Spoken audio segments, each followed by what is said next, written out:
Hello, and welcome back to the official podcast of the Bison Regional Science Fair, BRSF STEMcasts. Today we've got a special episode where we will be starting a two-part series where we'll be going through every single segment of a science fair project to help you guys prepare for the upcoming Bison Regional Science Fair or wherever else your regional science fair is. Now, not to toot my own horn, but as somebody who has attended science fairs at the local, regional, provincial, national, and international levels, I think I would say I'm qualified to talk about tips and tricks to help you guys out with setting up your science fair. So on that note, here to help us today is a very special guest and my very good friend, Hannah, who's going to be interviewing me today. Hannah, thank you very much for being here today. Of course, you're very welcome. So let's get on into the interview. First, let's start off with the very beginning, the introduction. Now, how should an introduction be written? So the introduction should be almost like an essay piece for an English class. It should be almost like a story, but a story that introduces your research questions. It should be descriptive and introduce your research questions in a very creative way. I see. So, what should be included in an introduction? So the introduction should have some background information that is related to your project, and that background information could be something as simple as general knowledge, but it shouldn't be super necessary or crucial to the rest of your project. So for example, if the topic is the correlation between water and the growth of a plant, some background information you could include is that plants need water to conduct their basic processes of living, like growth or photosynthesis. And the introduction should also hint towards your research questions. So, you say research questions. What should someone do with their research questions? Great question. So, research questions are the foundation of a project. So, they should allude to whatever your results talk about. They should be what your research focuses on and what your graphs end up displaying data about. I see. So, how should these research questions be formatted? So, I've noticed in lots of science fair projects and in my own past experiences that research questions are formatted really weirdly.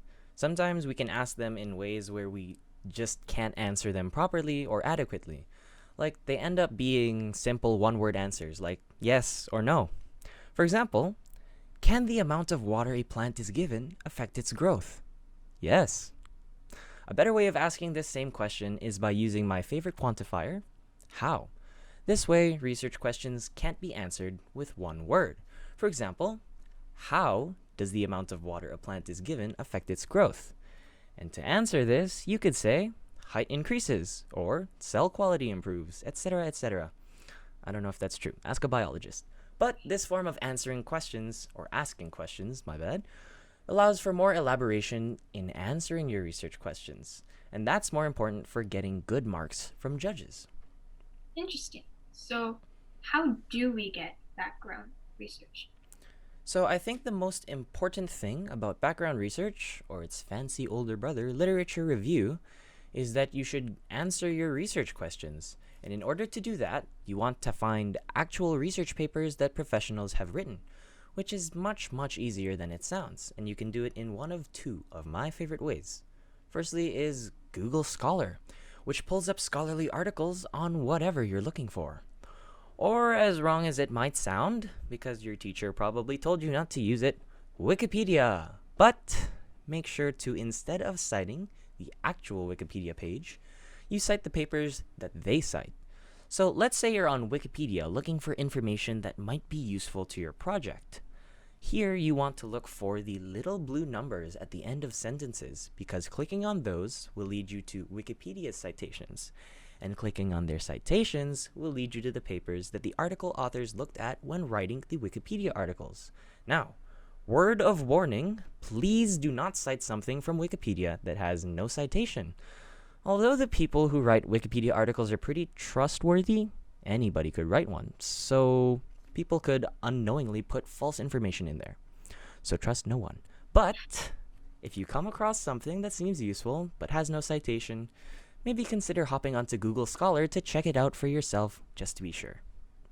So, moving on to the next part of a science fair. What is a hypothesis? Okay, so a hypothesis, according to most science teachers, is an if, then because statement that predicts what your results will be. And that's basically the gist of it, but it could be so much more. When you're presenting your science fair project to a judge, you're almost trying to prove something to them. It's almost like a very, very passive aggressive argument. And you're trying to convince them that you should get those marks. So, I, on the other hand, think it should be a statement that describes what you think the outcome of your experiment will be and why you're right. So, make sure to use evidence from your literature review to support your ideas.